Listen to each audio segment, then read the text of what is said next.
are going to show a Kickstarter preview. So this is a print and play game it's not really a game, it's a puzzle. It's not. It is a puzzle. So Randy's a huge puzzle person. I am a huge fan of Sudoku too. And other puzzles, logic puzzles. This is not Sudoku. No, or logic puzzles. This is a little bit different. So we decided to review it. So we printed it. Randy not very well. I didn't use cardstock. I did the old man approach of cutting out the paper and taping it to... Instead of just printing it on cardstock. Yeah. He didn't realize you just put the cardstock paper in the printer, like ours can handle it just fine. That's technology. I mean, I only do it for a living. It's the basic things that always trip you up. Yeah. Okay, so basically,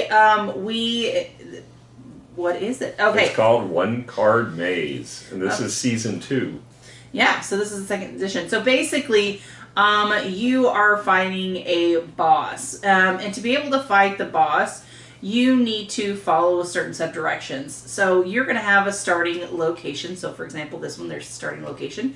And you can only go down corridors where the arrow is pointing up. Okay, now there are different locations that allow you to spin the card in any direction. But once you choose it, right, you're stuck with it until you hit another spin spot.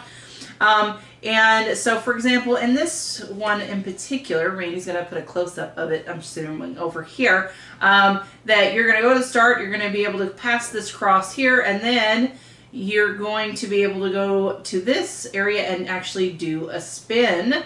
So I'm going to spin it sideways, okay? And then I'm going to come through, and then I'm going to be able to exit the card and flip it over and come through this location here. Then I'm going to have to make some path choices. I don't remember at this point. This is the one I completed. You do things. And then you're going to end up flipping. At some point, you're going to leave it. I'm going to do it right. I'm going to come off this side. And then I'm going to be able to hit the boss. Now, the problem is if you hit the boss in the wrong direction, the boss hits you because he sees you coming, okay? So there's only one particular right answer. So, and then if you were successful, you'll go through the boss and go to another location, go through the card again, trying to hit it from this new point of direction that it shows at the boss location. So, Randy, what did you think? I thought it was a very clever design. First of all, the bosses is one set. There's ones that don't have bosses as well. So this is a print and play, so it's very affordable. I think it's like $6 on the Kickstarter. The Kickstarter is live today, and we'll put the link below. As far as the approach, I think this is really a neat idea. Now, I did have trouble keeping track as I was turning the card where I was a few times, but I still think it's a fun puzzle idea. They're very tricky, though. They're not simple. The one you solved was the simplest of the bunch. Yeah.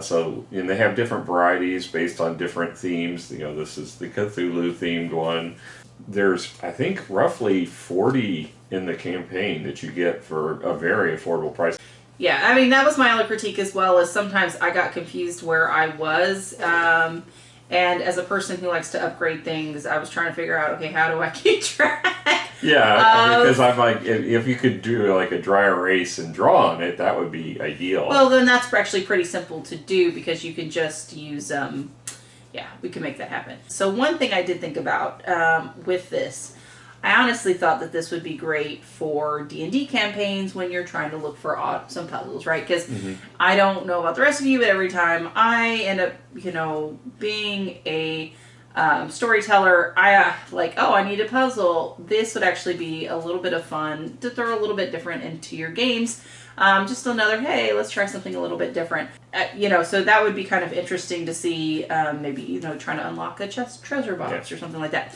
So overall, I thought that was actually a pretty cool application idea for it. But yeah. Yeah, and the campaign also includes like a where you can get a sleeve that you can order. It's not a print and play; it's a sleeve that you can put your cards in, and you could take them with you on the on the road or what have you. So you can sit down, basically like if I was traveling, I usually take a puzzle book with me. Well, I could take these with me and try to solve them. Well, and if you did print and play, you can just laminate them, like I said, and use the dry erase function Mm-hmm. of have it being a laminate. And so you could do something really cool. Yeah. I do like the way they did the triangles on the sides. They made them so you distinct, so when you flip it, you can tell exactly which triangle you came off and which one you went into. So that was very nicely done. And the instructions, they have a little card, one card to teach you how to play too. And I thought that was really nicely done. Easy to understand, and it teaches you all the basics that you need, but doesn't show you how to solve the puzzles because they're tough. Yeah. All right, guys. Well, thank you so much for joining us. We had an absolute blast hanging out with you guys and showing you something that we thought was pretty cool. We'll hang out with you guys later. Bye. Bye.